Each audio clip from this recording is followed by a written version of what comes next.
अस्सलाम वालेकुम। कैसे हैं आप सब? उम्मीद करती हूँ कि आप सब लोग खैरियत से होंगे। जी मैंने कर ली है सफाई, अल्हम्दुलिल्लाह। मैंने किचन भी साफ़ कर लिया, बस थोड़े से बर्तन रह गए थे। मैंने कहा ये चलो फिर मैं बाद में धो लूँगी। ये देखें ज़ैनब ट्यूशन चले गए, बच्चे सारा कुछ बिखेर के। और जी ये मैं अपना सूट सी रही हूँ, तो इसकी मैंने इस तरह की डिज़ाइनिंग की है।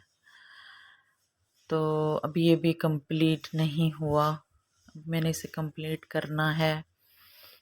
27वीं का रोज़ा है, तो मेरे पास ना टाइम बहुत कम है। मैंने अपने कपड़े भी कंप्लीट करने हैं, अफ्तारी भी का भी करना होता है, क्योंकि फिर हम लोगों ने जाना है मियाँ चन्नू। हम हर साल ईद उधर ही करते हैं, तो फिर इसलिए जी फटाफट सारे काम निपटाने हैं।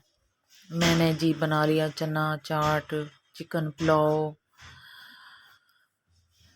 और जी चना चाट बहुत मज़े का बना था।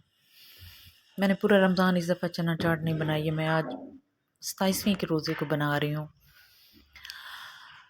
तो जी ये रेडीमेड रायता साशे मिला शॉप से, इसका बहुत अच्छा फ्लेवर है। अगर आपके इर्द गिर्द किसी भी शॉप से ये मिल रहा हो तो बिला झिझक ले लीजिएगा।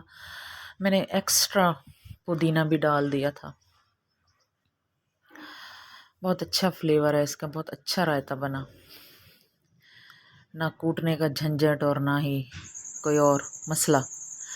तो जी फिर रात को इफ्तारी के बाद मैंने सारा किचन साफ़ करके मैं सोई। मैंने कहा क्योंकि सुबह बहुत काम होते हैं, तो ना इसे ना निपटा लेना चाहिए। किचन साफ़ होना तो बस सुकून रहता है ज़िंदगी में, किचन साफ़ पड़ा है बस।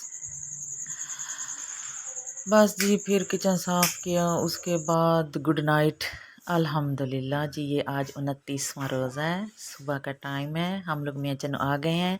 यहाँ पे पेंट हुआ है, सब घर पूरा घर पेंट करवाया है, सफाइयाँ चल रही हैं। ये देखें सोफ़े सारे बाहर आए पड़े हैं।